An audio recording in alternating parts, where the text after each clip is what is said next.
All right. Sadhu, sadhu, sadhu. Namo tassa bhagavato arahato samma sambuddhassa. Namo tassa bhagavato arahato samma sambuddhassa.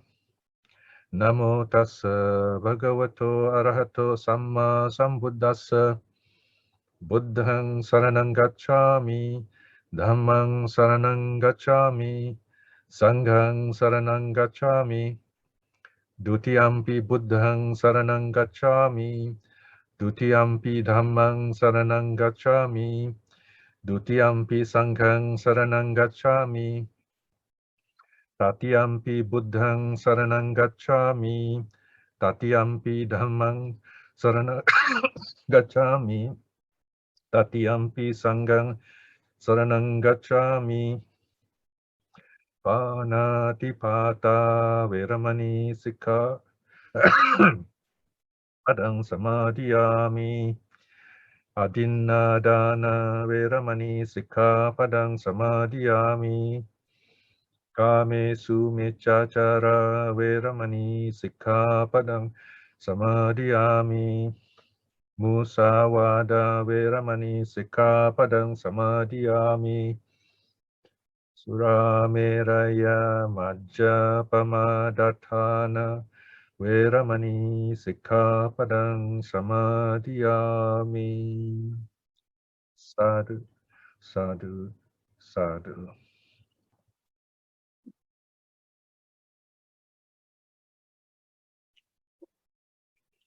Now let us prepare ourselves for a short guided meditation. This is more of instructing you actually, so that you know the steps, and then you practice on your own. Now, remember, you can combine your meditation, you can switch around in any way you like. These two meditation are very versatile, breath and loving kindness. Important thing is you get into that peaceful center in yourself. You feel good and happy. Sometimes you sit down and someone asks me, how is it that nothing happens when they meditate? My question is, what do you expect to happen, right? If nothing happens, that's good. That's very good, in fact. I don't think nothing happens when you meditate. There's always something happening. Now, if nothing happens, then keep it that way. Just be at peace, just smile. You find your blood pressure has gone down, you're calm, your breath rate is relaxed, and so on. So that alone is really wonderful already. And then we go from there to cultivate the mind. We do a bit of breath meditation today. So be easy with the breath. That's your teacher right now. This breathing will teach you impermanence. This breathing will teach you peace. This breathing will bring you joy. The whole of Buddhism is in this breath. We talk a lot about it, but now we're going to do it. Relaxed breathing. In, out, just as it is.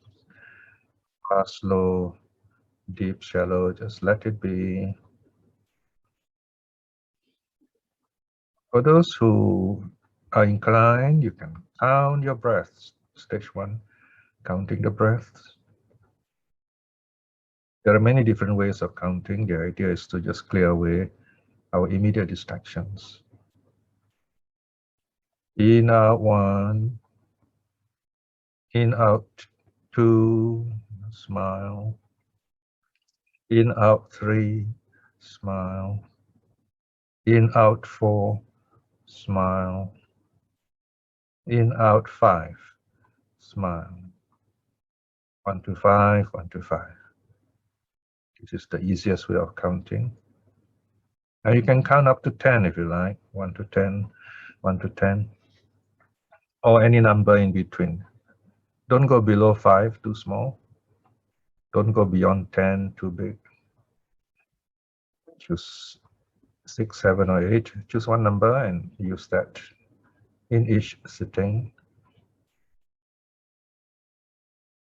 If you forget the number, it's okay. Just start with one again.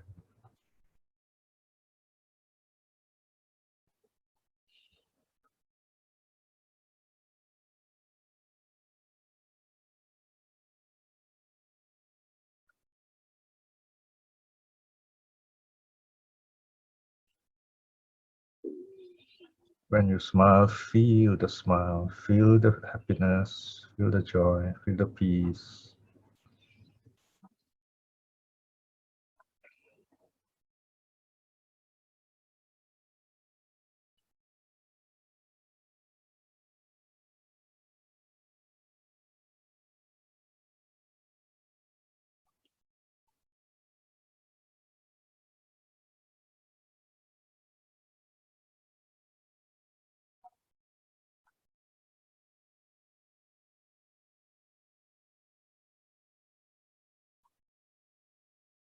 Keep the breathing relaxed. Follow the breath. Don't lead the breath, follow it.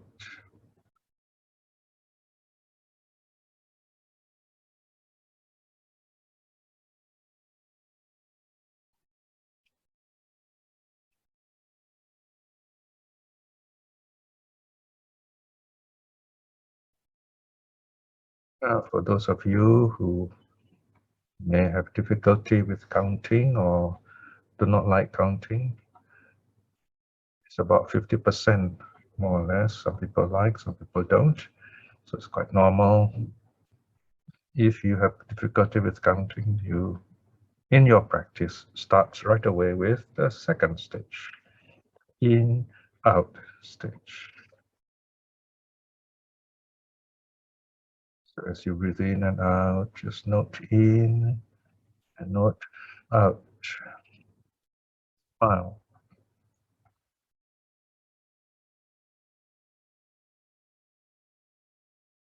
The breath has come in, note it as in. Smile. When the breath has gone out, note it as out. Smile.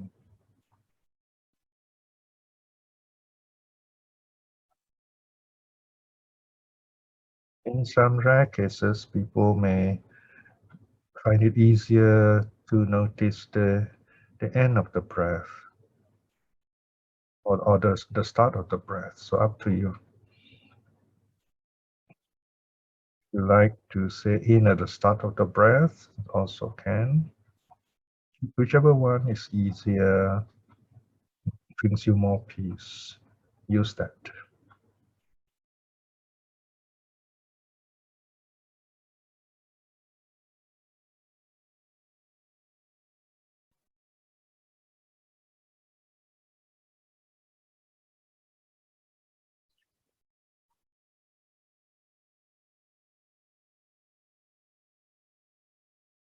Do not regulate your breath.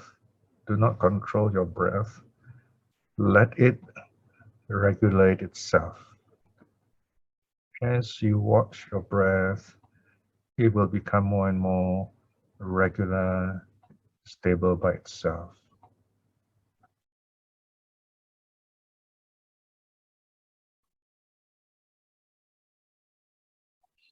So in stage 1, stage 2, you'll keep directing your mind.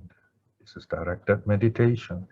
Whenever the mind goes away, distracted, bring it back to the breath.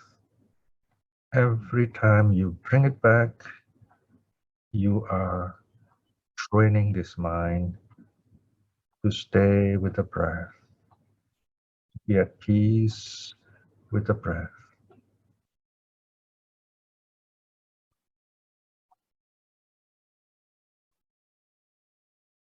It's just like you're taking a little lively puppy for a walk, and you hold onto the leash. You don't let go of the leash. Slowly, the puppy will go with you.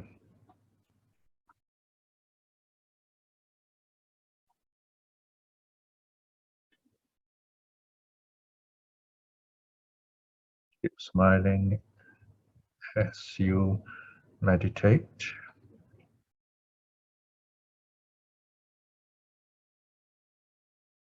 Now, if you do this stage well, just keeping yourself calm and relaxed, you will notice there are spaces.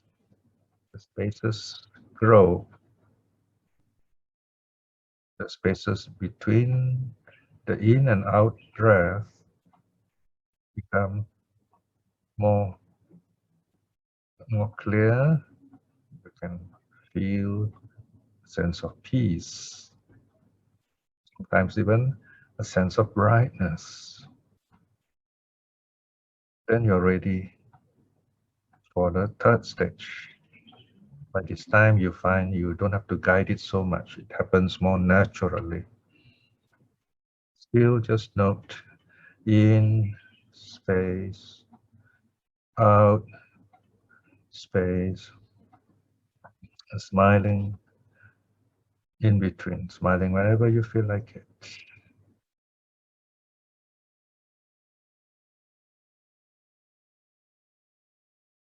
Smiling is also a good tool to push away distractions. You hear sounds, just smile at it. A thought comes, smile at it. Let it go.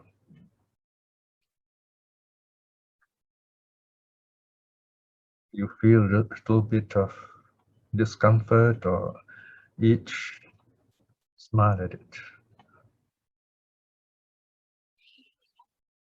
But if the pain is persistent because of wrong posture, then just take a bit of time, adjust yourself mindfully so that you sit just right. But don't do this too often.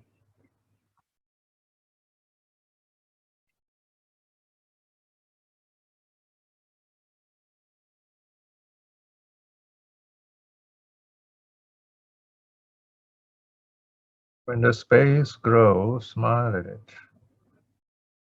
In other words, do nothing to it. This is renunciation.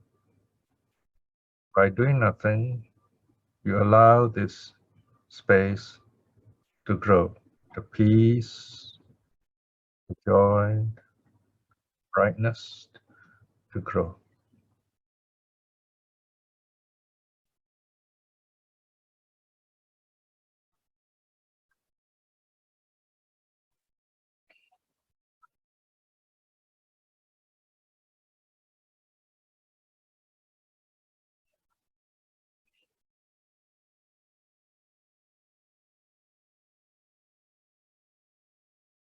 Now, in the last stage, the most important stage, silence. This means you don't say anything at all. You just feel the breath. You are the breath. Feel the peace and the joy of the breath.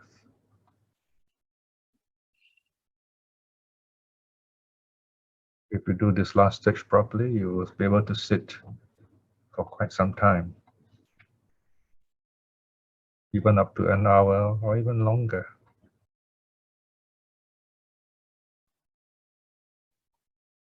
But don't force yourself. Don't worry about the length of time. The important thing is you are sitting there peacefully. Even the moment of peace is good.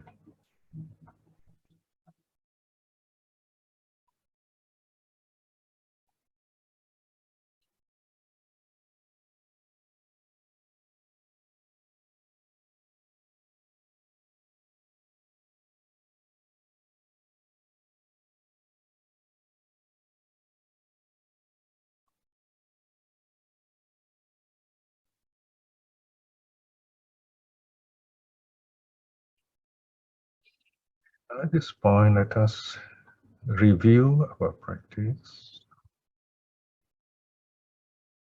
That means remember all the peaceful feelings, joyful feelings.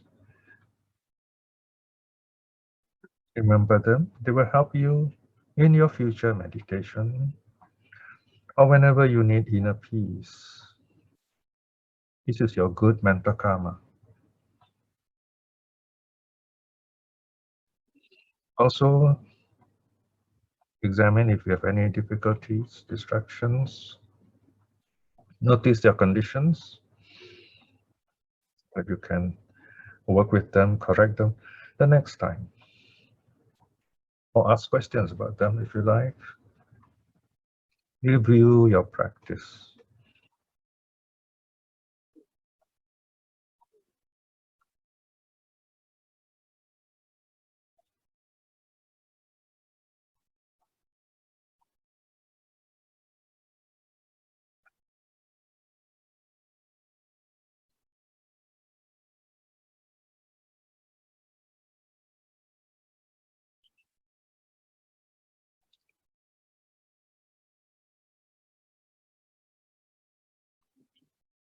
And now, how we end, just open your eyes, just sitting for a short while, doing nothing in particular.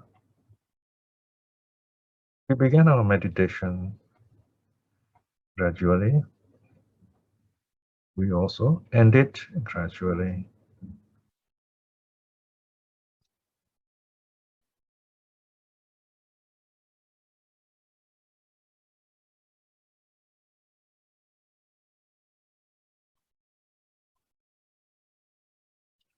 Sadhu, sadhu, sadhu.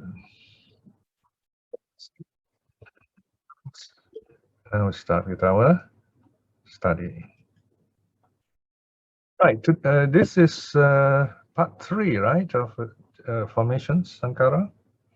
It's a very important topic. We're preparing ourselves for it, an even more important, interesting topic, that is consciousness, vijnana. It's really, we might take the rest of the year. I don't know. We'll see how to study consciousness. No. Now, to understand what is Saṅkhārā, for the matter, any of the 5 aggregates, we got to understand how the idea of the 5 aggregates arose, what they represent, how we use them in our meditation. Yeah, there are many models in early Buddhism, so this is one of the key models. For example, you have even a simpler model, that is the 6 senses. Okay, now if you look at the 6 senses, we don't usually hear the word 6 senses in daily life, right? So we have the 5 senses. We got about the 5 are the physical senses. This is what many of those British empirical philosophers, use. They think of the 5 senses. By empirical, it means whatever can be sensed by the 5 physical senses. So in that sense, they're very different from early Buddhism, which places the most important emphasis on the 6th sense, which the philosophers reject, actually. So in early Buddhism, the 6th sense is very important, right? So the mind is the mind that actually creates what we see and know, all right? Now, it's important to understand it. We're not creating the world out there, but we're creating the ideas of it. So now, in the 5 aggregate, we come back to the basic question: what can we know? Let's start with that. Okay, so this is something I want you to remember well. Okay, so we start by asking ourselves, what is most obvious? We have a body, right? So here we are. We know we have a body, all right? So I'm trying to start this thing again. Okay, so we have a mind. Okay, now we have a body. We know we have a body because we can touch it, we can feel it, we can hear it also. I'm talking, right? That's the body in action. So the body has 2 parts, actually, the physical body and speech. In fact, when we say body, there are a lot more things, okay? But just for simple ideas that we where to start our understanding, we say body. It's a physical entity, if you like. Okay, this entity is just a general term. Don't put too much things into the word entity. It's not fixed. It is not an essence. It's just a word meaning this thing, if you like. How do we know there is a body? Because of a mind, right? So there you are, you see this blue circle, it's the mind. The mind is that which knows the body. Now, for the Buddha, it's enough for us to ask these basic questions first. And beyond this is speculation. So the Buddha says, just leave those things alone. Work with what you know, basically. So you can see here that Pali terms. Pali terms are very interesting. Here, body is rupa, okay, form. It changes. So it's called body, form, rupa. There are other words like kaya, okay. So, but kaya is a broader term sense of body, like a group of things, okay. Rupa here specifically refer to the body as the four elements. Okay, so we say the body is made up of four elements. The first element, here element simply means, if you like, the nature of the body, the physical nature of the body. It answers the question, what do we mean when we say the body is physical? Well, it has the earth element, solid aspects. Solid aspects, solid is, earth is a figurative term used by the Buddha. Resistance. So if I put my hand is part of my body, I push it against the table, I feel resistance. So the action noun is this resistance. Or you sit on a chair, the chair supports you, there is resistance, you can feel that. That's the earth element, okay, resistance. It includes smoothness, hardness, things like that, okay. So that's earth, all right. Then you have water, okay. Water, most of our body is water. Again, remember, this is not H2O, it's the liquid part of our body. All this fluidity in your body is regarded as water, sweat, tears, phlegm, and so on, okay. So that's the second aspect of us. Now, they're not separate entities again. They are aspects, how we can see the body, all right? They are flowing all the time. They are interchanging all the time. You don't really see only one thing, right? For example, water, you can float on water. If you float on water, like say with what do you call that, that surfboard, then the water becomes like earth, you see? So the characteristic changes, so to speak. So that's something else, something very interesting. But it's enough for us to know, okay, this is the water element, the tears in our eyes, saliva in our mouth, and so on, okay? And then there is the fire element. This is a very important fire, of course. I mean, it's amazing the Buddha uses all these simple terms and which give us a profound sense of what we are. Fire is, of course, heat. In modern time, we say heat, and this is what burns, the combustion, oxidation, what do you call that? Even gestation, how we, digest our food, right? And our whole being, the moment we are born, we decay. So this fire includes decay. So notice, fire is a poetic word, and it has this literal terms of decaying and burning and so on. So notice this also is a figure for change, all right? And then you have this wind, okay? Now wind is last. Wind refers to movement. We move, we're alive, okay? So we move as a body, and within our body also lots of movements of gases and so on, okay? Air coming in, air going out, and then the gases in our stomach and so on, okay? Now, if you do meditation on the four elements, it's a very interesting, very simple. You start by sitting down and you feel your body sitting on the chair, the hardness of the chair. That is earth element, okay? Earth element. So that's how you identify earth element. Then you push your tongue against the upper palate, the upper row of teeth. You feel the hardness. That's not that as earth element. Earth. This is what I am. Earth element. And then water. You feel the saliva in your mouth. Water element. Or you're sweating. You feel the sweat. Or when you're peeing, water element. Then wind. Okay? I'm sorry. This fire. Okay. You feel a bit of warm or cold. The temperature. Right. That's fire element. You feel a bit of warmth on your seat as fire element. And then you come to the wind element, the air coming in, going out through your nose, right? So that's how you reflect on the four elements, okay? So this how you see the aggregate of form can be used in meditation.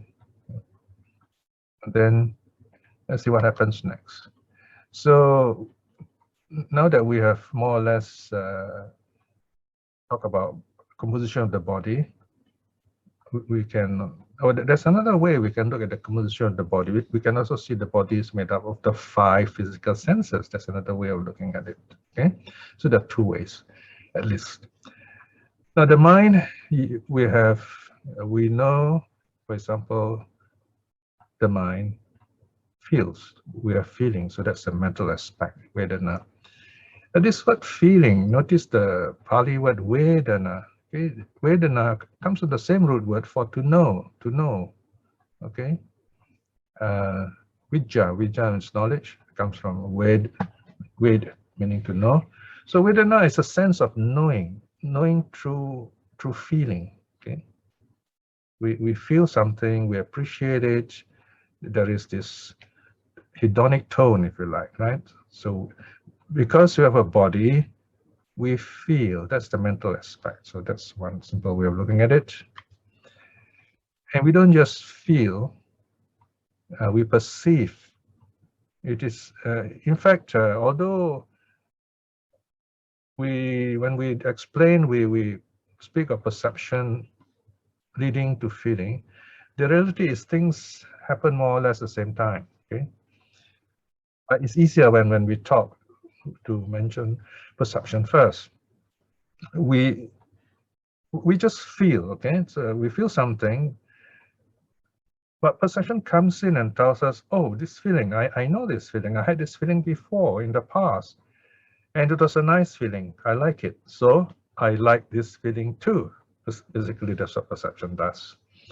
It recognizes the feeling, okay? So perception is like that. It makes us know things, recognize things. Well, it can be good, it can be bad, all right? It's good in the sense it maintains continuity in our life. It helps us to know things. But we also get lost in the way these memories come back and define our lives. So we begin to actually believe this person in front of us, although we have just met him, is a bad guy because in the past we met someone like him, or we had the kind of experience that he is giving us now. We had that kind of experience, which was bad in the past, and we superimpose it into the present. It's called projection, of course. And this often happens. And this is one of the problems we need to understand. And so if you understand the nature of aggregates, you understand how you relate to people. So you find this a very interesting and useful understanding of the 5 aggregates, right? So this is perception. So if you forget what perception is, go back to my talk on perception earlier on. So there you are, the word recognition is there to help you remember. Oh yes, just going back to feelings, you find what I've used the word sensation there. Okay, sensing. So feelings sense a bit of this something by way of liking or not liking it. Now there's a bit of language problem when we talk about all these things. For example, when I talk about consciousness the next time, I'm going to use the same word, sensation, again, because in the sense of sensation is the noun for senses, right? We can sensing, all right? So I can say sensing, I can say sensation. There's a bit of a problem here because sensation is a noun, and it is once you make it a noun, it's almost like it is We're talking about something in the past, a sensation. All right. Whereas I say sensing, ing is happening right now. So you have this kind of problem sometimes. So in Pali, you often have the ing more often than the ion. Okay. So this is problem of language. So even in consciousness, we do have sensing going on. So we'll talk about that in the next lesson. So here, notice I put something there in italic, sensing the sense objects, right? So we, in a sense, we see, hear, smell, taste, touch the sense objects. But we do a little more. We like it, we don't like it, right? Through perception. So they all help each other. They work together. Perception works with feeling. And they both work with formations. Okay, this is the one that is that happens to us, the unawakened. Okay, the notice formations with the S, Saṅkhārā, with the open vowel long, ending long R, 2 counts. That's Saṅkhārā. The last A has got a macron over it, a line over the last A, making it long sound. Okay. Again here, there are many translations. Okay.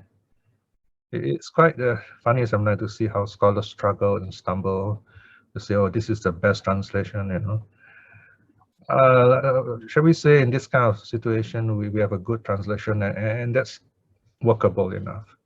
There is no best translation. It depends on the context. So formation is fair enough. Some you can say part of it, or it works as volition, meaning the will. That has to do with karma. Okay, so in other words, as long as you feel, you perceive this situation, you feel it, but you do not like it or dislike it or ignore it. This third one is really tricky. As long as you don't, if you want it, then you feed the what's called latent tendency of lust. Okay, if you like it. But it's different if you have metta, you say, may you be well and happy, right? So that is a positive response. But if you desire it, yeah, then you feed this unconscious latent tendency of lust, which is deep down inside. We'll look at this later. Then if you don't like it, that's the opposite. You say, oh, I don't like this guy, I don't like this thing, right? You hate it, okay? That will feed the latent tendency of evil or dislike or aversion. Yeah, this is a second very deep, dark root of the latent tendency, which are the powerful strings that guide us in our life, that make us do things in our life. So, like, dislike becomes karma. Now, the ironic thing is, when you do nothing, you also create karma. Especially in meditation. Let's say you're meditating and then this wonderful, there's a case of this young man. He was meditating first time and he did it right. So, and suddenly he felt nothing. So he thought he felt nothing and he stopped breathing. He got very worried, got very scared. He said, oh dear, why am I stopping to breathe? I'm going to suffocate it. And he forces himself to breathe, right? So out of ignorance, he does not know what this is, this peaceful experience. That is why learning the Dhamma, learning the suttas is very useful. So if he knows that this neutral state where the mind is so peaceful, that's wonderful. Keep it that way. Just smile at it. That's all you need to do. That's how your wisdom arises, in the stillness of your mind, right? So when you are unable to see this thing as pleasant or unpleasant, it's neutral. Take it like that. Reflect it as being impermanent. It will pass. So these are a simple idea of formations. Okay, so do not create bad karma. Your other choices, create good karma by showing loving kindness, by watching impermanence. on those experiences, feelings, and so on that arise in you. So all this happens, we can sense all this because we have consciousness. So this is the fifth, the last of the 5 aggregates, okay, vijnana, okay. Now you notice vijnana, the last phrase, jnana, means knowledge, but there is a vi in front, vi, meaning kind of shows that it is analytical, it cuts things up, it breaks things up, okay. There's an insert n, a double n, to make it easier to pronounce, okay. Vijnana, right, so this is consciousness. We'll talk a lot about this for the rest of our course, I think. So these are the 5 aggregates: form, feeling, perception, formation, consciousness. 1, 2, 3, 4, 5, right? Okay, now we have a very interesting Patihariya Saṅkhārā Sutta, A360, which speaks a bit about mind reading in this connection. Let's look at what the sutta says, and I will explain this. Furthermore, one does not make his declaration by means of a sign, nor after having heard voices of humans or non-humans or devas, nor from having applied or sustained his mind, and then listening to the sound of the person's thought vibrations. Okay, so here in this sutta, the Buddha is telling the Saṅkhārā, he says that there are people who read signs, who read how people behave, the external characteristics that can be read, body language, if you like, or they actually hear voices of people talking, and non-humans, meaning it can be devas or even animals, and of course the devas. So these are special abilities, nor from having applied thoughts, from having applied and sustained thought in his mind. In other words, he uses he watches these thoughts, his own thoughts, and then from there is able to like read people. But he listens to the sound of the person's thought vibrations. Now, this is a bit difficult to interpret. Now, if you have that difficulty, always just kind of look at the saying as a whole. So this is like, if you like, we sometimes say, I'm getting bad vibes. This and that we say all these things, slang, and you find it's actually mentioned in the suttas, a person's thought vibration. So it's not new really. That slang is 2,500 years old, right? So here the Buddha is saying you can sense this from a person's vibes, about the vibration. But of course, you are really good by this time. You're a meditator, you're familiar with human behavior, things like that, right? So listening to the sound of the person's vibes, so naturally it's not the normal ear kind of listening, it's much more than that. It says, but having attained samadhi that is free from initial application and sustained application, one knows the mind of another with his own. So here, of course, in this case, this person has attained jhana, very deep meditation, is able to read the person's mind much better. Now, even without this deep meditation of jhana, often enough, not all the time, but often enough, we find that we can, by looking at someone, we can read, more or less, read what the person is thinking, at least in connection with the current situation, this exchange we're having with that person. So that's the first line. You look at the person's face. The face, our human face has got, I think, the most small muscles in one place. Just like difference in configurations, evolution has taught us to somehow read certain meanings. So I think this is what it means by means of a sign. Face reading, for example, is one of those things, right? So that's one way. But here the Buddha is talking about this person, he has deep meditation jhana. So his ability to know someone is even more profound, okay? So in this case, this person with deep jhana meditation, he says, By the way, the mental formations, notice mano saṅkhārā, of this good man, this good man just a polite way of saying that person, of this good man are inclined, the depth of that mind will think in such a thought, right? So this person is so good in his meditation, is able to read the mind, read the character of this other person. Now notice here, mental formation here is, in Pali, is mano saṅkhārā. Here it's not chitta saṅkhārā, it is mano. So mano refers to the mind that is thinking, planning, and doing all kinds of things, good and bad. Okay, that's mano, right? We have this mano. Interestingly, this mano usually is not used in terms of the arhat. We'll come to this a little later in our study today. So this mano saṅkhārā, mental formations, we create all these ideas in our minds. We think about something, we get upset. We think about something, we are happy. We think about something, we are lost, right? So thinking creates all this virtual world for us.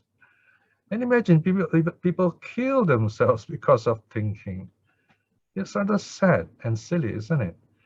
So that is why teaching people Dhamma, giving them confidence is very important, so that they have this good chance to live a happy life while they cut down suffering by understanding the way of their thoughts, the way the mind is inclined. We don't want it to be inclined negatively. And the depth of the mind, how far can this mind go? Most of us are not interested in deepening our mind. We're happy to have a creature life. You know, we come to temple, we just do what the priest tells us.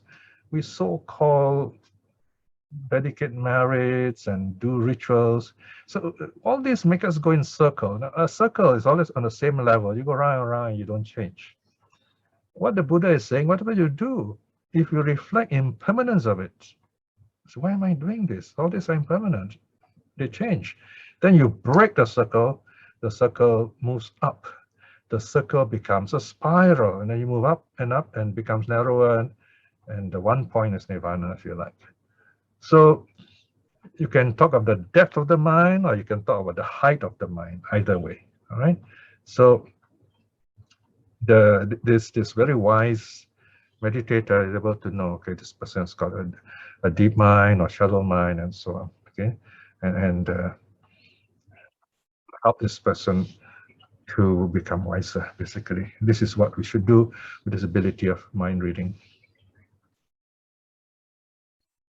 And however many such declaration he makes, they are exactly so and not otherwise. So in other words, this wise person is able to read minds in the correct way, and it's helpful if you listen to him, and he does it rightly to help you. Okay, so this is called the miracle of mind reading. All right. Now this is the second miracle, by the way. It's not the main miracle that the Buddha holds. In the Kewada Sutta, the Buddha says that's even a greater miracle than this. Now notice in this miracle of mind reading, it is another person doing it to us. For example, this person reads our mind and say, oh, okay, you're thinking too much, you know, you should calm yourself, learn some meditation, right? So it basically is a good counselor. That's one way of putting it. On the other hand, when you realize for yourself, through your own study of the suttas, practice, and then you say, oh, I need to be more calm. I need to understand what's going on. What is the Buddha teaching, right? So that's called the miracle of education. Anusasani Patiharya. Anusasani actually means instruction, right? The miracle of instructions. In other words, you're willing to learn and follow instructions. You can look at the suttas. There are instructions given there. The whole sutta is a manual of mental instructions on the path. So we freely translate it as the miracle of education, of learning, if you like. So that's the highest miracle, the greatest miracle we can have, the miracle of learning. Now we come to another level of Saṅkhārā. We look at Saṅkhārā as doing. So you have the doer and the knower. These are two broad figurative name we use for aspects of our minds. Okay, the doer is the busybody, the boss, the old mind. Okay, the mind we inherit from our past, if you like, the past karmic mind, the deep inside our mind. Okay, and so then there's the knower. The knower, of course, knows things, learns things, and other things around. Okay, so that we have to do it.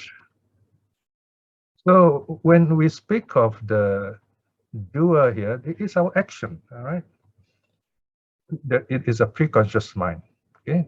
Now, just recall, before you act, before you want to come for this class, for example, you start thinking about, you say, oh yes, I want to learn more suttas, right?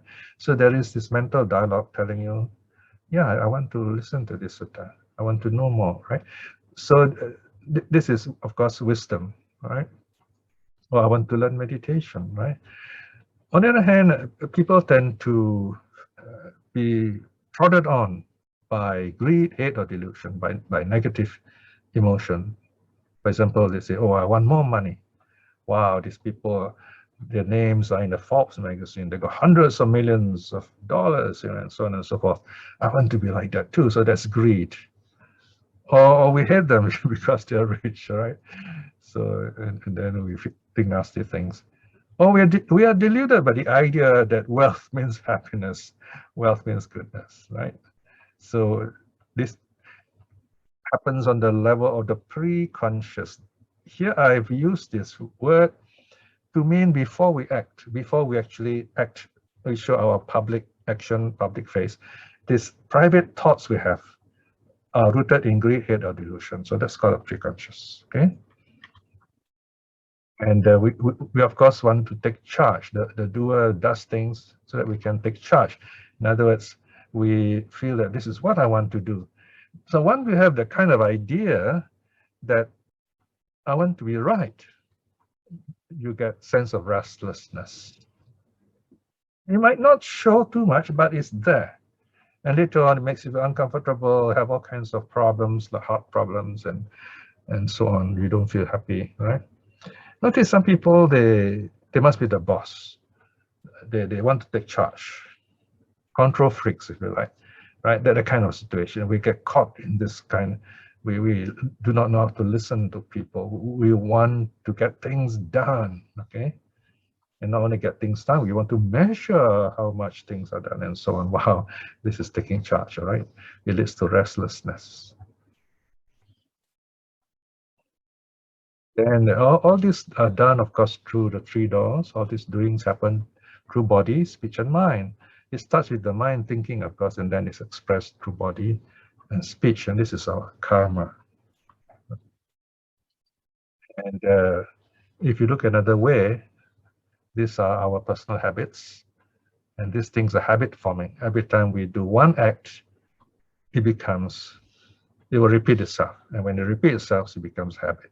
And that is called formation. We form habits. These are our formations. It is karmic. It has got karmic consequences, Saṅkhārā. Okay? So this is the doer aspect of the mind, or this is one aspect of Saṅkhārā. Then there is the knower. This is the kind of background information we have, so to speak, that motivates us to do things, the knower behind the doer. So this knower is the all, this from our senses and sense objects and consciousnesses working together, our experience, all our experiences, in other words. And these are rooted in our unconscious. Now, don't worry about all these terms. I'll show you a diagram later. The unconscious means it is there deep inside our mind. We don't even know it because it has been there so long through many, many lives from the past, from since time immemorial. And this unconscious mind, or anusaya, technical name, Pali anusaya, feeds on the all our five senses. Actually, there are six, but here the five senses go out, and the mind is the one that monitors it. Okay, so you have sixth sense, the mind. So by watching the world, learning from the world, wrong way in this case, our unconscious accumulates all these things. Interestingly, this unconscious only refers to the negative parts of us. Okay, you can imagine that there is a good side too. It is also karma, but we don't. For some reason, the Buddha does not mention there is this good unconscious, because the good is there. It's the negative one we have to deal with. We have to recognize and overcome it. So the Buddha doesn't want to be technical here. He talks about what needs to be done. Okay, that is to understand the nature of the negative unconscious, the latent tendencies, and uproot them. And when that is uprooted, then the good will prosper. So the knower acts through the doer, through consciousness. The knower says, I know this, okay? For example, I had this experience in the past, and now I want the same experience in this life itself. So through perception, we create this virtual world of the people we like and pushing away people we don't like, and so on. So the doer is the agent, and the means is consciousness. Okay, so this is one way of looking at how Saṅkhārā works in terms of the 5 aggregates. Okay, now don't think too much about this. Let it sink in, because as you listen all these talks, you listen to different other teachers who talk about all this Dhamma and the suttas, things will fit in. This is your input, the vocabulary, and they all will make sense in due course. Maybe at this time you say, wow, how do I remember all this? Well, you can listen to the talk again, just remember the 2 words, doer and knower, and then reflect on it, then look up. That's one way we learn, okay? So notice the doer is like this kingly person, and then the knower is like this kingly person, the doer is this office-like person who follow orders. Right, so here he says, I'm the Almighty, do as I say, okay? And the other person says, yes, Lord. Okay. But often we look up to teachers this way, which is not very good, right? So that's why the Buddha talks about self-reliance. Okay, we look at these 3 terms a bit more closely now. Now, these are very important terms. I'm not going to rush them. They're going to take more than 5 minutes. So I'm going to take a short break now because it's nearly 11. So more or less 5 minutes, and then we'll come back. We continue, eh? Okay. Now, before I talk about the conscious, the preconscious, the unconscious, let me say something connected with it altogether. Now, when we study Buddhism, especially when we become Buddhists, you know, we normally end up becoming a Buddhist rather than becoming Buddhist. Now, what's the difference between becoming a Buddhist and becoming Buddhist? A Buddhist is a statistic, a number, being a member. Becoming Buddhist, there is a change in us. So being a Buddhist or becoming a Buddhist is not about being a member of a group or following a teacher, which is not bad. It starts there, you know, but we don't end there, all right? So if it ends there, then you are stuck there in the samsaric kind of Buddhist, the Buddhism of the crowd, a Buddhist with a number branded on you. Whereas if you become a Buddhist, you have changed. You become a better person.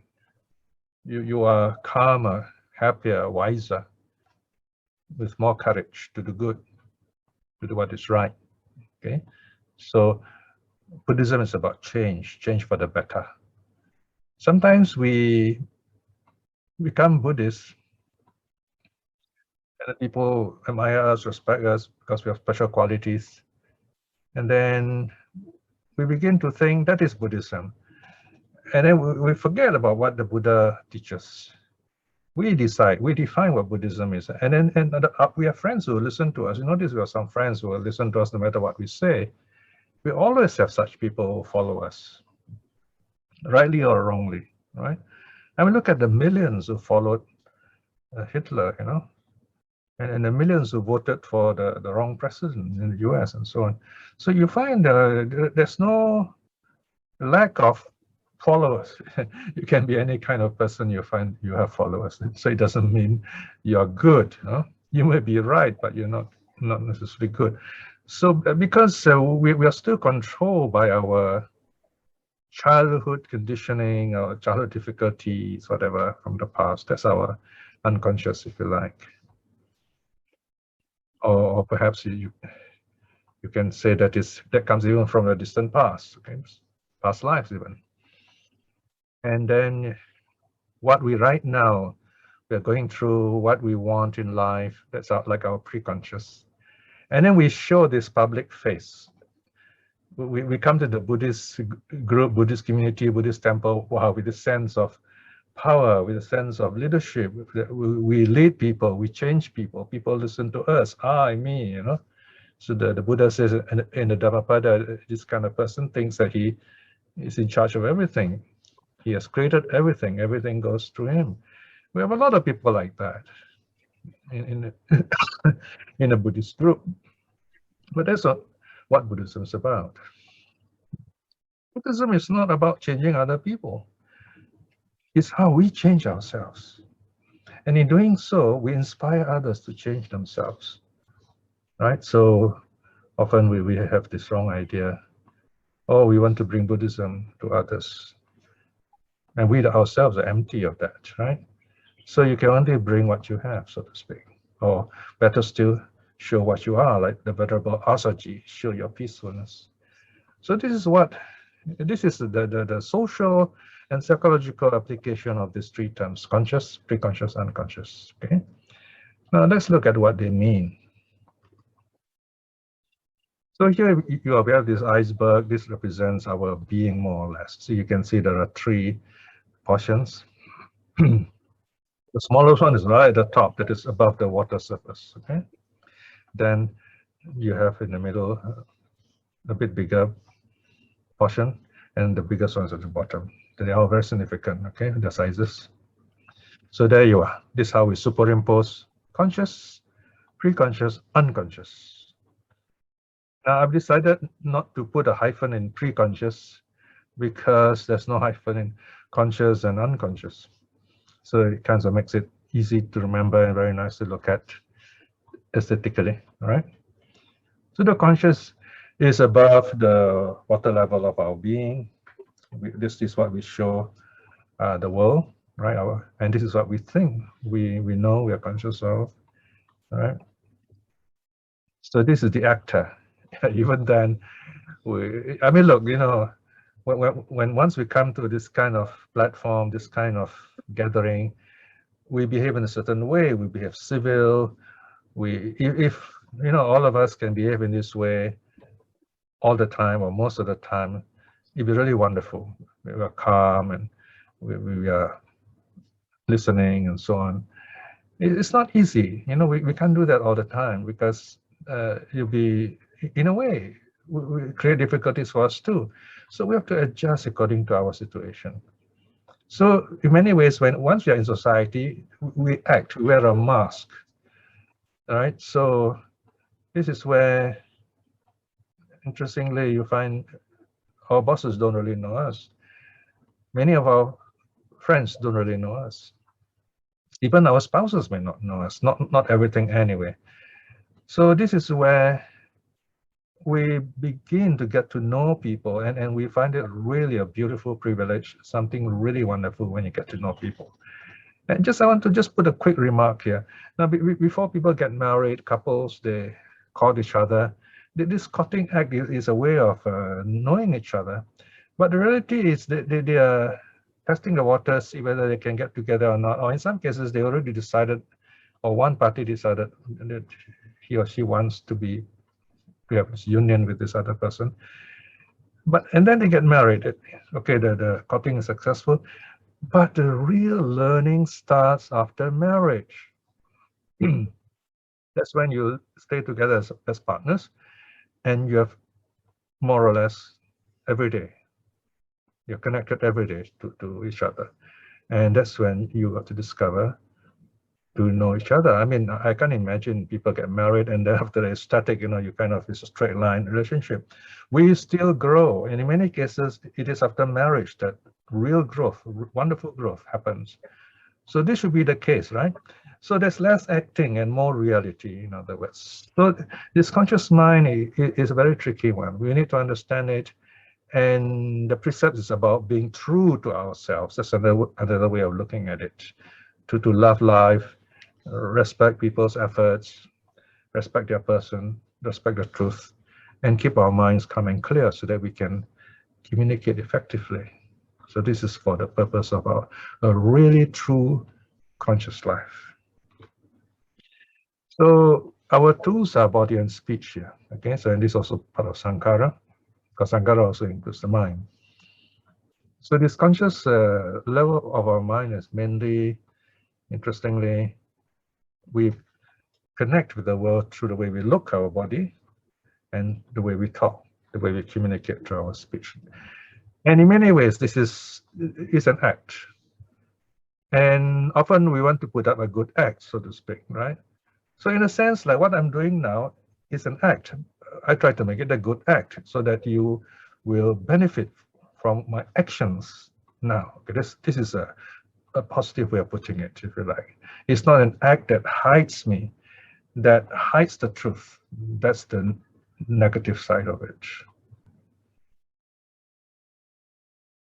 So whatever we do here, whether speech or bodily actions, of course, with the mind involved, is karma. In other words, it has consequences. It will come back. It will build us or it will weaken us either way. All right. So notice karma straddles conscious and preconscious. Actually, it straddles everything, all below. Now we look at the preconscious. The preconscious is, we can say, the knower, in this case, in a limited sense. And it knows the all here, the senses and the mind. It knows through the senses and the mind. It is also the means of knowledge at this level. This is from the Sabha Sutta, S35.23. So basically, this is the pre-conscious mind, meaning it's our private thoughts before we act. Sometimes we don't have much of it because the unconscious takes over. The unconscious, as it were, floods the preconscious, right? So the unconscious can be very powerful. It pulls the strings, the puppet strings of the preconscious, okay? Very often it does that. So if you are wise, you are clever, as taught in the Ambalatika Rahula Vada Sutta, for example, how the Buddha teaches the young Rahula to think carefully before he acts, while he's acting, after he's acting. He's talking about the preconscious mind. He's talking about strengthen your preconscious mind. When you think before you act, think before we think. Carefully watch the thought. Think before we act. Think before we speak. That's the preconscious. Okay. So this is the thought behind the action, in other words, the intention behind the action. Now we have the doer, the director again. So this is the busybody. It's called the doer because it's the busybody. Notice here we have a difference. Now actor and doer. Here the unconscious is actually the doer, in a sense that he's all powerful. He decides what really should be done. In that sense, that is the doer. Okay, that sometimes the doer is the same as the actor anyway, because the unconscious is very powerful. So these terms overlap, depends how you want to talk about them. Okay, so we don't even know it is happening because it is unconscious, but it is there, present, very powerful, big collection of past karma. So unconscious is past karma. But these technically they're called the latent tendencies. Anu saya. Now saya means to sleep, to lie down. Anu is like repetitive action. It is there, latent, sleeping, lurking, but it's there. And in simple terms, they comprise lust, ill will, ignorance. But there are even up to 7 or more of them in the later literature, in the suttas. No? So basically, these are the 3 very powerful ones. Now you notice deep in our unconscious, they are called lust, ill will, ignorance. On the preconscious level, they are called greed, hate, delusion. Okay, greed is not as bad as lust, but it's there. Hate, not as bad as ill will, but it's there. Delusion is when you know something, but you see it the wrong way. As ignorance is totally not knowing it, and we are really in trouble for not knowing. Right? So there you are. You see how the unconscious feeds and in turn is fed on by the preconscious. They kind of work together, right? And then this is how the results of our conscious mind. So by being aware of this structure, by being conscious, by being aware rather of our conscious actions, especially by preparing ourselves well on the preconscious level, we can at least keep the dark forces of the unconscious at bay. To that extent, we have that control. So you can say here we have precepts so that no negative karma will arise. Our precepts protect us from allowing the unconscious to take over the preconscious in a negative way, all right? So that all our actions are positive. Moral training deals with body and speech, right? So we start there, and then we strengthen it through meditation, okay? So these are the 3 terms: conscious, preconscious, unconscious, to help us understand the levels of our mind and how we act. Okay, now we come to something interesting, something new. We're going to talk about the arhat now, this person who has overcome all this ignorance and so on. How does he perceive or experience things? Now, in order to understand that, we have to know how we experience things first. First of all, we have the 5 senses: eye, ear, nose, tongue, body, and mind, all right? I should have colored this red to give you a different idea that the mind is separate. Okay, so what we do here is first we start with the eye. The eye sees form, okay? And that's important because according to early Buddhism, synesthesia doesn't really work. I mean, the early Buddhism is not denying synesthesia. Synesthesia is this idea that you can hear colors, for example, okay? Or you can see sound, the kind of cross sense experience. So actually, that happens in the mind. It doesn't happen on the sense level, okay, according to early Buddhism. So the eye sees form, and that's all the eye does. The ear hears sounds, that's all the ear does. The nose smells smell. The tongue tastes. The body feels, touches. So this is the tricky part. You use the word feels here, but here feels is in the more limited physical sense, all right? Now, I like the simple words: form, sound, smell, taste, touch. Of course, some people use big words, like auditory. Sound is auditory, and olfactory, and gustatory, and so on. I'd rather stick with the simple terms. So finally, you have the mind, right? And the mind thinks. So dharma here means things. Dhamma or dharma means mental things, thoughts, ideas, imagination, things like that. So this is a broad term for mind contents, mind objects, dharma, okay? So this is how we, the unawakened, think. This is our experiential process. This is our sense processes, if you like. And let's see what happens next, okay? Now, the reality is, everything happens in the mind. When we see a form, yes, our eye meets the external form, but the real action happens in the mind. So the form is seen in the mind. So you see this broken arrow leads to the mind. The sound that we hear, yes, it hits the ear faculty, but you don't hear at the ear, you hear it in the mind. Because a dead person doesn't hear anything. And when you smell it in the mind, okay? You taste it in the mind. You touch it, the touch that you feel is in the mind, okay?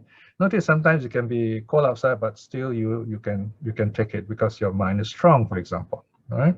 So it's in the mind. And then thoughts occur in the mind also. Notice thought is red because the thought is by itself. So you see here all these 6 things arising in the mind. Okay, I'm going to stop here for a few seconds to help you look at this picture and just try to remember, wow, okay, you have the 6 senses and then the arrows go straight down. That's how I think usually. But the reality is all the 6 events are happening in my mind. So there are 2 worlds going on, you know.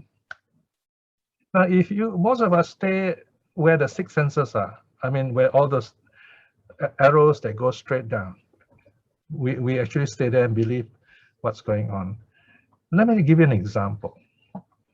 We see, say, a young man sees a beautiful girl, or a young girl sees a handsome man. It can be either way. And then he keeps his picture in his mind, say, oh, what a nice guy, you know. He keeps his picture in his mind. But the person is already gone. That arrow is no more there.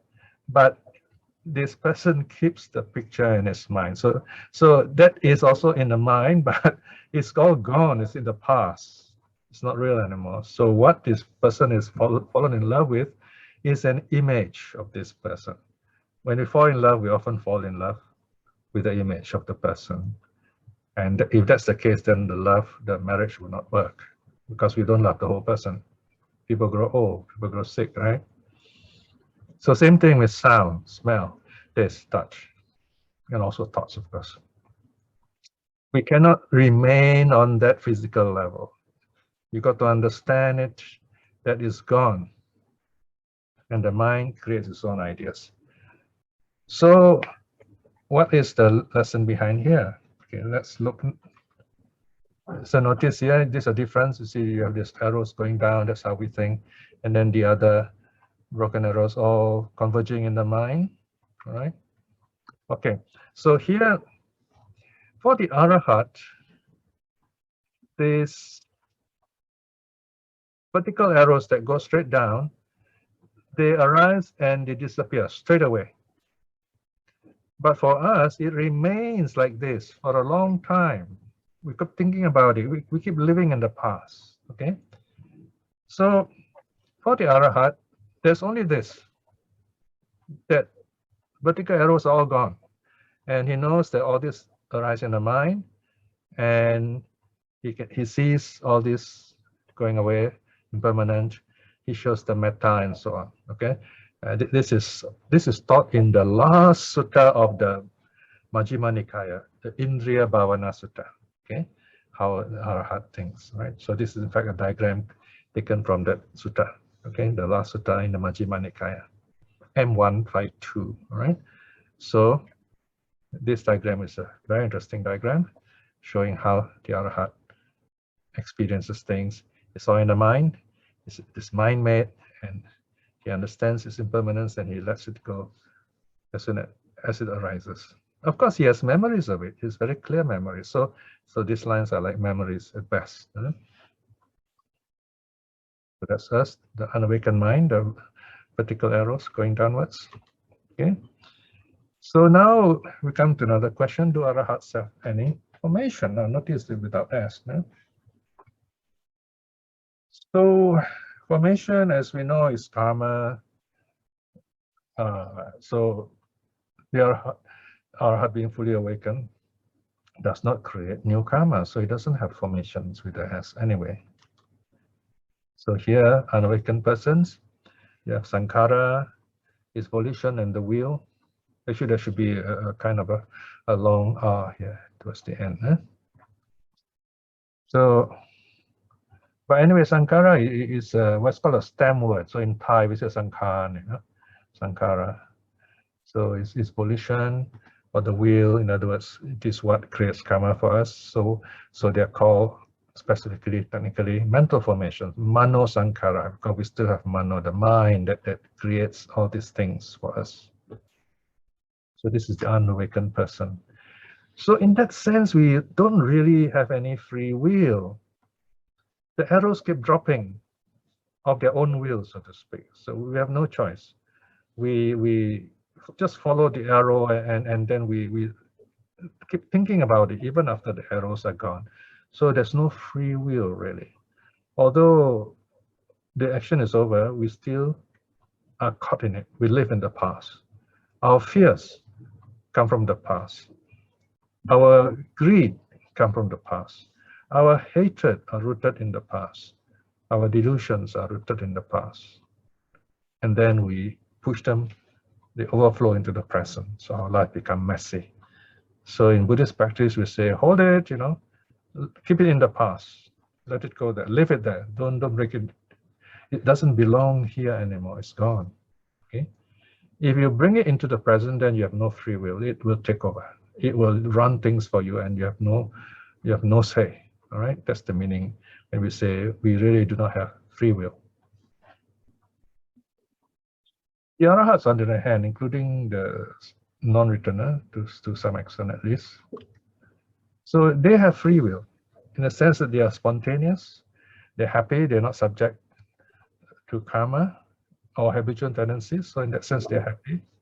They don't have to worry about the past or the future for that matter. The present just comes and goes, and they watch it. They have totally uprooted lust, aversion, ignorance. The three roots are all gone. They don't even have greed, hate, delusion, of course. So in that sense, they have no mental formations, Saṅkhārā. They don't have mano Saṅkhārā at all. A plural sense. Notice the last A has got a macron over it, making it plural and long sound Saṅkhārā. Okay. So they only have thought formation, chitta saṅkhāro, or the thinking process. Notice here, I can also use Saṅkhārā here, in the stem word. Stem word, that means is the dictionary will enter the keyword by that word. Saṅkhāro is a nominative singular. This is a grammatical form. Chitta saṅkhāro. I can also say chitta saṅkhārā. Short A, the A without the macron. Notice, this is where you have different words for mind. Here, the arhat has chitta. Chitta is the good mind, if you like, okay? But mano is the open worldly mind, subject to good and bad. Chitta saṅkhārā, free of good and bad, okay? It is awakened. In this case, when you apply to the arhat. The arhat does not have formations. He has only thought formation in this sense, chitta saṅkhārā. Doesn't have formations with the S like in an unawakened person, but he has the singular thought formation, chitta saṅkhārā or saṅkhāro. There is thinking process going on in the arhat because he's alive. Okay. So here he has what's called a singular mind. In other words, he's mindful and wise, and he is naturally responsive with wisdom towards others. And a single word is ujjupatipanna, straight in his conduct. He's not devious. Opposite is crooked. The worldly person tends to be crooked. We tend to be devious, right? Here his mind is straight. This also means when he meditates, his mind goes straight to the object. He's at peace with himself. So for that reason, we say ujjupatipanno, straight in conduct. Okay, he's clear in he's good in his precepts, in moral virtue, and his mind also is focused and goes straight to the object. And he's a person who is truly good, at peace with himself and happy. That's the arhat. So let us continue with this topic. The arhat is a non-intentional, free will person, a spontaneous individual, one who truly goes with the flow. In other words, he moves peacefully with things around him, is at peace, and yet moves against the world's current. Api Sotagami. Yeah? Okay. Okay, someone, can you please check your muting, unmute yourself, please check. Can hear some car horning. All right. Now,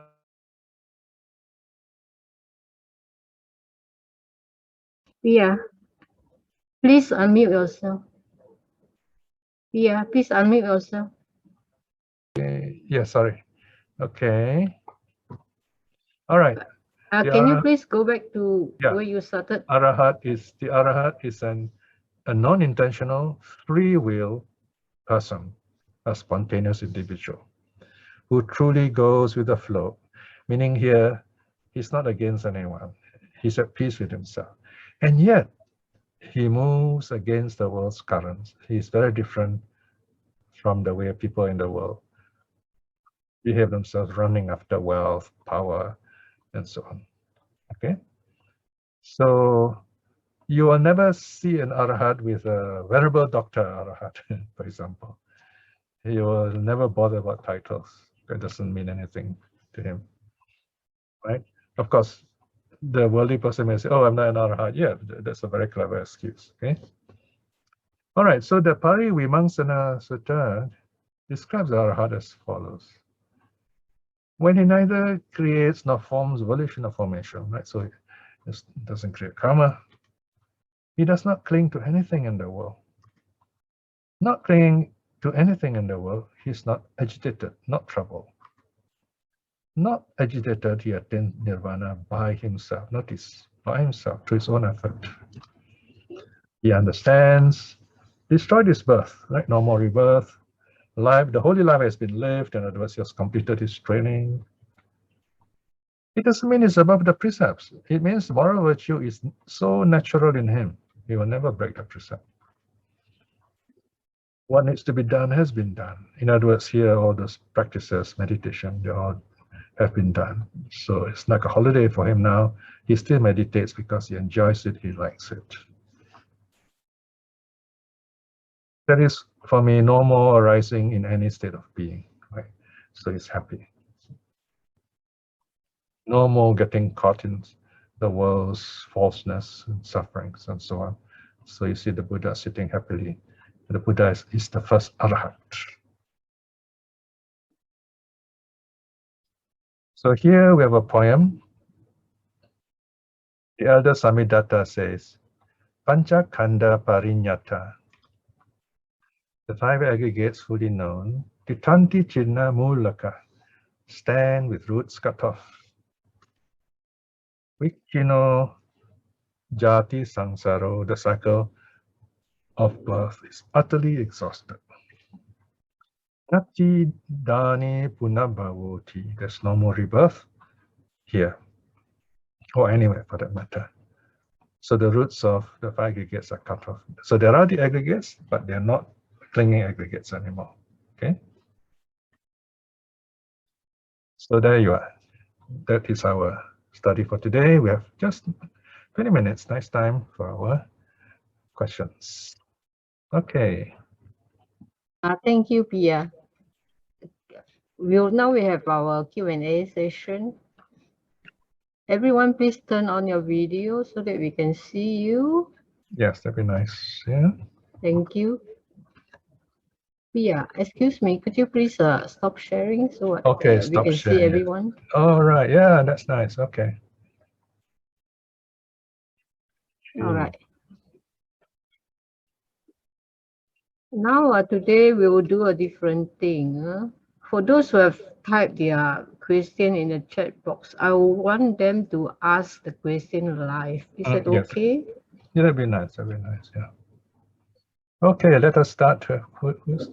Okay, the first one will start with Sister Chan Siu Yong. Okay, Could you please unmute yourself? Yeah. Would you like to ask your question so we can hear you? It's always nice to hear people. Okay, Brother Piya, Yes. regarding the five aggregates, do we experience all together at one time of yes. one after another. That means the body will come in, then feeling, perception. Okay, easy question. Answer is all together. Okay, it's just like the atomic model, you know, right? We see things happening around us, then the scientists kind of freeze frame the atomic model and then talks about the atom, but you never see atoms behaving like that. They never stand still to be photographed, you see? So the 5 aggregates, the diagram you saw at the start of my talk, is that kind of diagram. But we're talking about right now, as you and I sit here thinking, talking, you know, those are the 5 aggregates. Now, how to explain this? So the Buddha say, okay, there are these 5 aggregates, right? But these are also conditioned dhammas. They point to what's going on. It's one model of how we function as a living being. In other words, yeah. Okay, thank you for that basic question. That's very important. Yeah. Okay. Thank you, Brother Piya, for that Sure. answering. Yes. Okay, next question.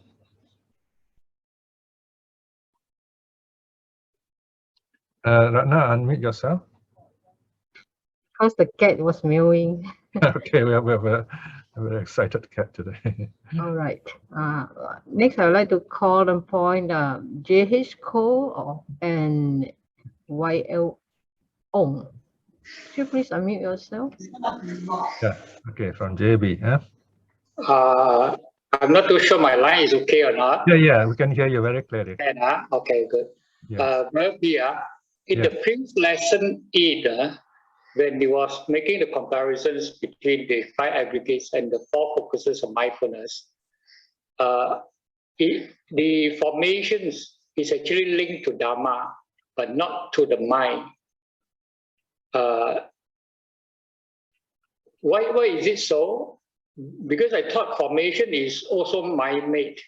Yes, that's true. Yeah. It's more like, well, when you're explaining things, we want to show the flow of events, but they're all interconnected.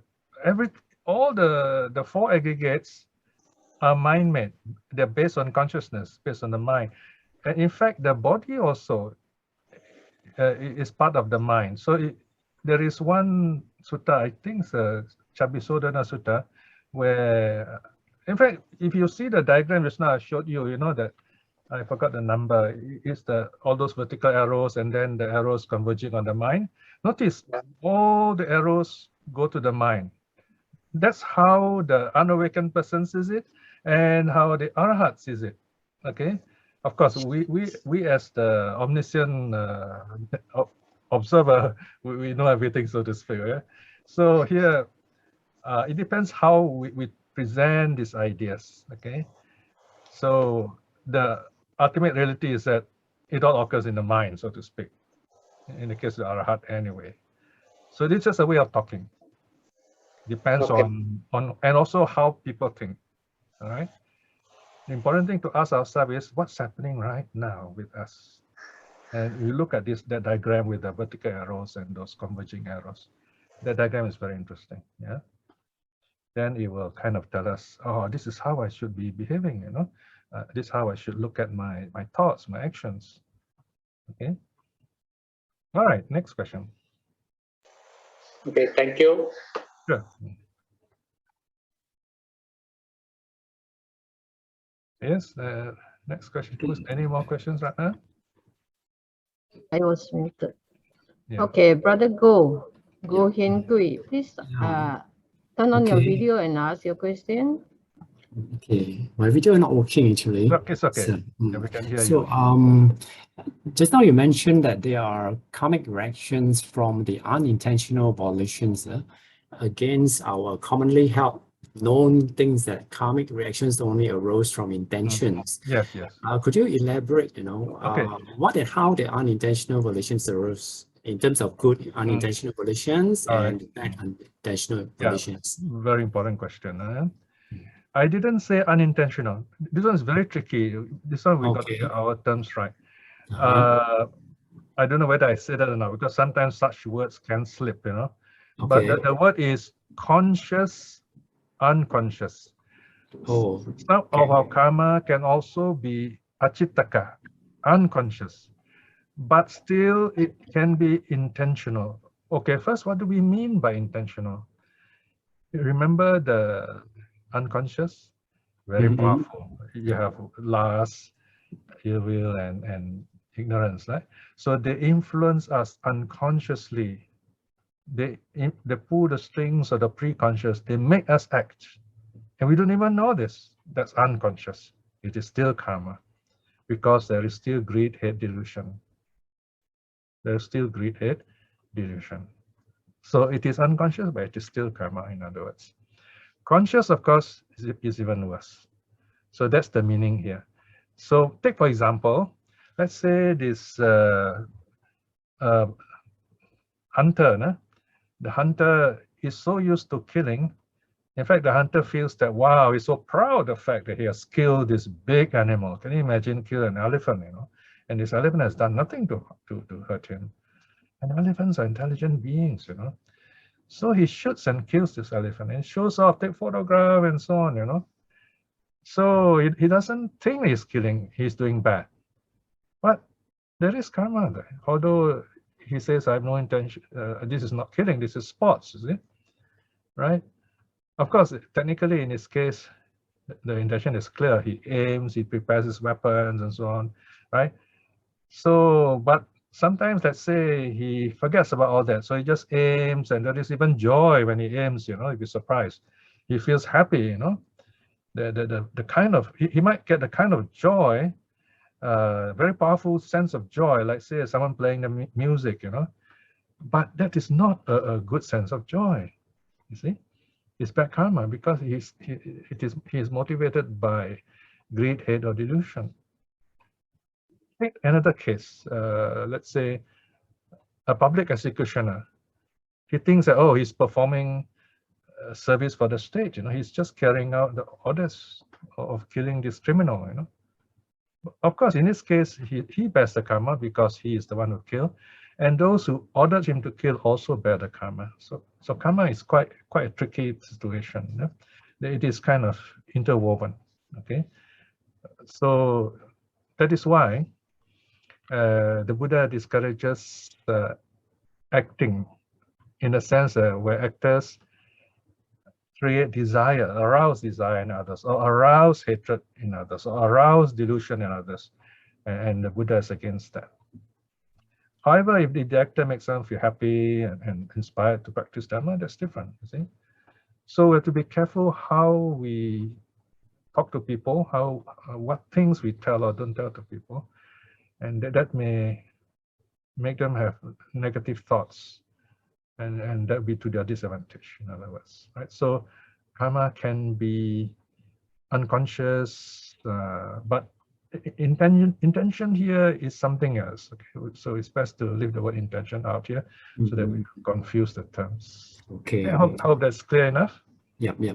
Thanks. Okay. Thank you. Very good. Okay, thank you, Piya. And next one, Sister Gixil, please unmute yourself. Okay, go on, please. Yeah, thank you, Brother Piya.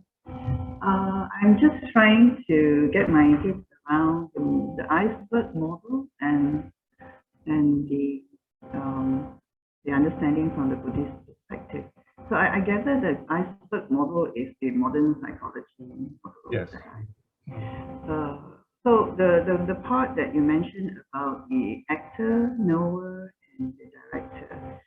So when we are talking in our Buddhist practice about purification and the practice of the knower, the awareness, is that equivalent to your preconscious? Because the preconscious, the knower, would be able to know the deeper unconscious thing if we train that. That's how it works, right? So I'm trying to understand because, you know, in the Thai forest tradition, they always talk about going back to your heart, your mind. And you would know from that the awareness. So okay. You're right. There's all this knower, doer, they're kind of modern psychological examples to help us understand better in our current language. So don't worry too much about the exact terminology of knower and doer. There's no such exact terminology.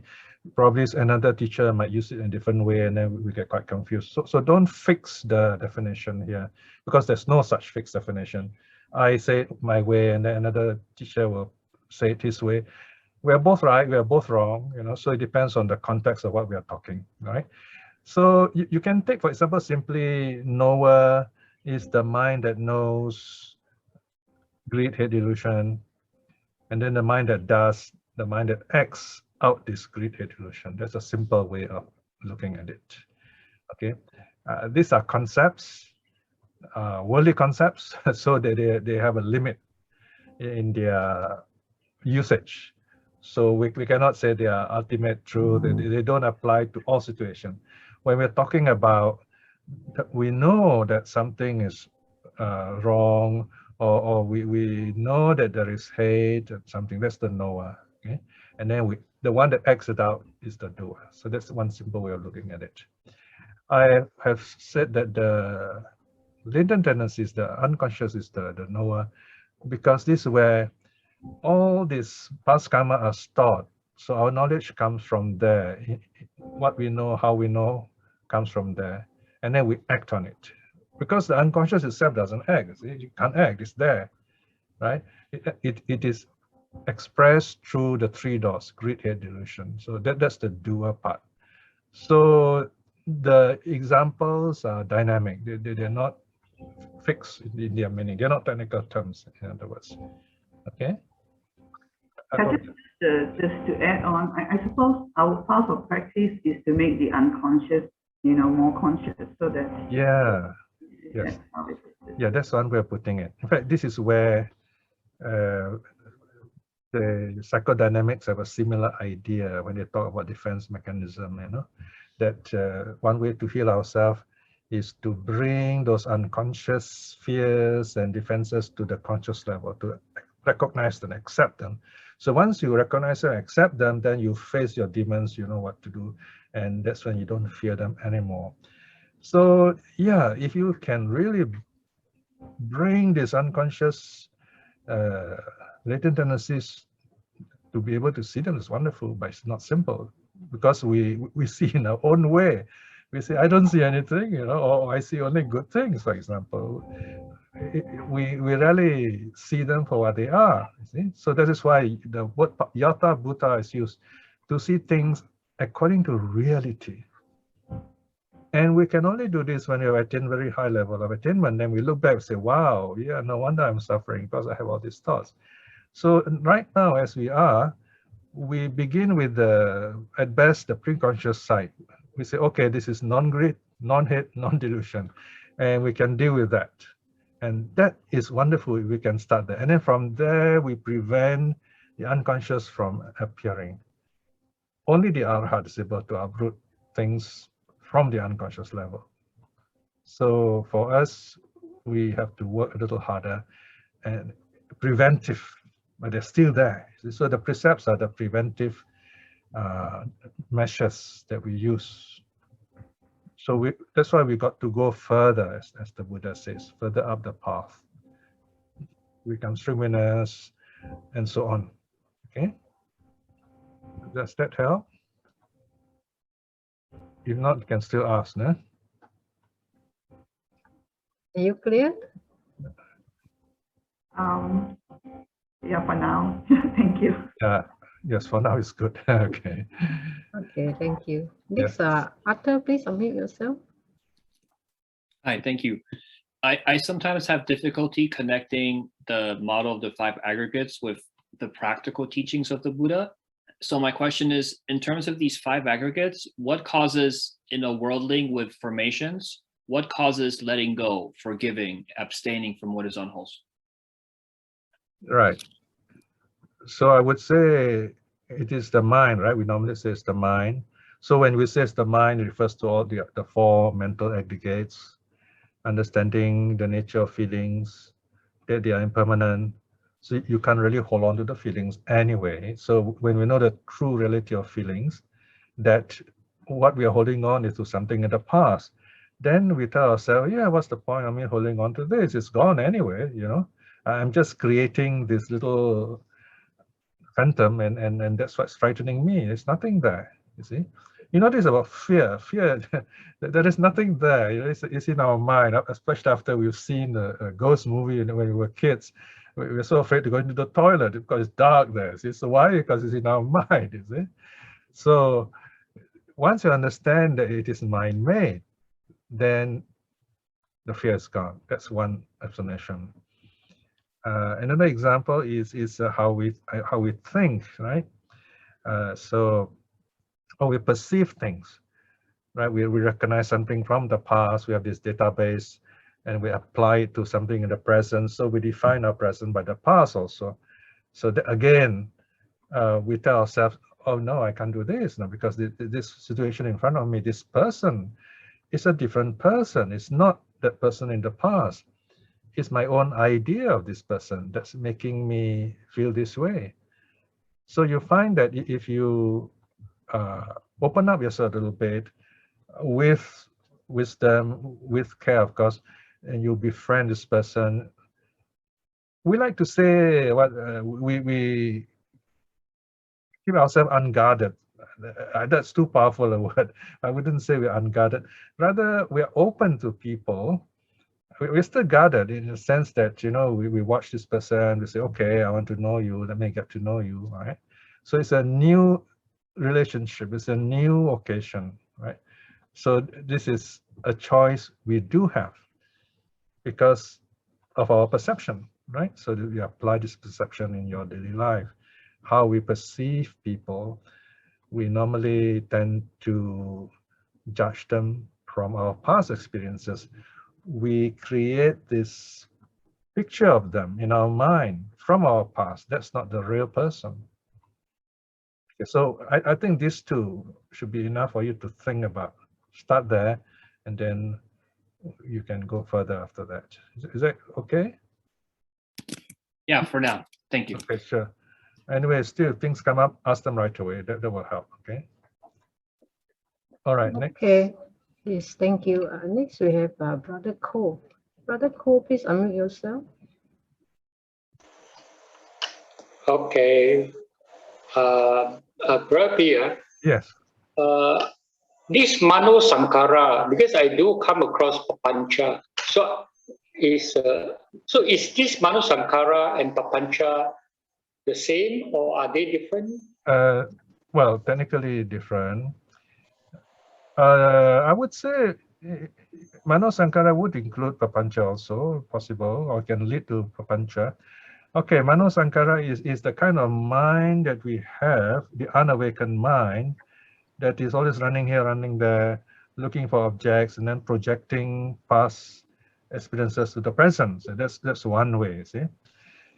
And when we do this, there is papancha. Papancha, pa is a strengthening prefix, and then pancha means five. One way of looking at this is the five represents our five senses. So we run through the five senses and we get caught up with them. Okay, we run after sense pleasure of what we see, hear, smell, taste, touch. All right, so that's why they're called pancha, five. No? Papancha also means we make a big deal of things. It's all impermanent, but then once we like it, we say, oh, it's like this, it's like that, I like it, or I don't like it. So it becomes a big deal. That's also papancha. We make a big deal of something which is impermanent. Okay, so papancha is the mind thinking in really so many ways, all right, through the five senses. So in that sense, it overlaps with Mano Saṅkhārā, yes. Okay. Yeah, so those are big terms, huh? Papancha is quite a big word, you know. Okay. Okay. Thank you, Brother Piya. Yeah, sure. Okay, thank you, everyone. Now we have a photo taking session. Any more? Oh, Yeah, Sister no, Exil, have you got any more questions? it's okay. We can take photograph first, then I will ask. I Yeah. will answer Oh, sorry, I forgot to put down my hand, but I just want to probably add on to the papancha. So I think I just look at your diagram with the enlightened mind, with the five senses, you know, to the objects, and then to the mind. And with all those 9 crisscrossing, that just explains the papancha. Yeah. If you compare it to the arhat, where, you know, it's just very clean, and it's just right. Where you say there's no papancha, there is thinking process, but there's no proliferation. Yes. And that's how they don't, they have a different word for it, chitta saṅkhārā. Correct, yeah. Yeah, very nicely put. Okay, thank you. We still have a few more minutes, but let us take a photograph first, okay? Before people get shy and disappear, all right? Okay, let's show your best Sunday face, all right? Okay. It's really nice to see so many people here today, no? Yeah. Okay. Ratna, we are ready. Yes. Yeah. 1, 2, 3, smile. Okay. One more. 1, 2, 3, smile. Thank you. Right. Okay, you can still ask questions. Right. Just one thing good about running our own Zoom, we are a little flexible and generous with time. Any more last minute question? This is your chance. You know, the next one, consciousness, could be very interesting. So, and difficult in some parts. So this is Saṅkhārā also is quite tricky. So you just take one part of any of the aggregates that you like, study them, and then from there you build up the other aggregates. So that's how we learn. Okay. And of course, write to us, message me on Telegram. We will send you the all those notes as necessary. Yeah, there are lots of notes on these things. We got 20 years of notes now, you know, 80,000 pages. So there's always something special for your needs, all right? And even then, I'm still coming up with really interesting ideas. Like, for example, I'm working on the Chabisodana Sutta, on the 6 ways that to know an arhat. I thought, okay, here's another of those suttas. You know, all those suttas, yeah, I thought are not interesting. I pushed down to later. This is the 20th year. But then they're really interesting. It's actually how to know an arhat's mind. And there's so many things I could write about. And when the ideas are very interesting, I normally post them on Facebook also. So you'll see some of the previews on Facebook. Okay, any more questions? Or everyone's happy? All right. I hope I call everyone. I didn't miss out anybody. Yeah? Anyone's questions are unanswered? Okay, so we'll close now. Okay, thank you everyone. Now we have our closing salutation. Thank you. Right, where's the screen, Ratna? Yes, you just speak on, I will share the screen. All right. Okay, this is the time when once again we calmly reflect on this wonderful, positive, wholesome action we have done by a small practice of renunciation. Now, when you talk about renunciation, we may not be able to become monks and nuns, but this is an example of true spiritual renunciation. We're willing to set aside our time from the world, from our friends, from things we like to do in the world. We dedicate it to listening to the Dhamma. We started off by paying homage to the Buddha, our teacher, and we recited through just 5 precepts. We then meditated, sila, and then samadhi, and then we listened to the suttas to cultivate our panya, wisdom. So these are the 3 aspects of the path which we are trying to practice even in this short time, 2 hours. Reflecting on this wonderful good karma, may we be empowered to continue to do more good deeds, to meditate better, to understand the Dhamma better, feel with courage and joy to share the Dhamma with others in a correct and beautiful way. This is also the time for us to remind ourselves to be well and happy. May I be well, may I be happy. Say this to yourself and build up that thought of joy. Send your thoughts to your teachers, your family and friends too, that they may be well and happy. And wherever you go, wherever we go, we bring joy and happiness all around us too. And finally, let us bow down to the three jewels, the Buddha, our teacher, the Dhamma, his teaching, and the Sangha, his noble saints who inspire us to live happy and good lives. Arahang Samma Sambuddho Bhagava Buddhang Bhagavantang Abhivademi. Bow down. Swakato Bhagavata Dhammo Dhammang Namasami. Bow down. Supatipanno Bhagavato Savaka Sangho Sanghang Namami. Bow down. Sadhu, sadhu, Sadhu, sadhu. sadhu. Sadhu, sadhu.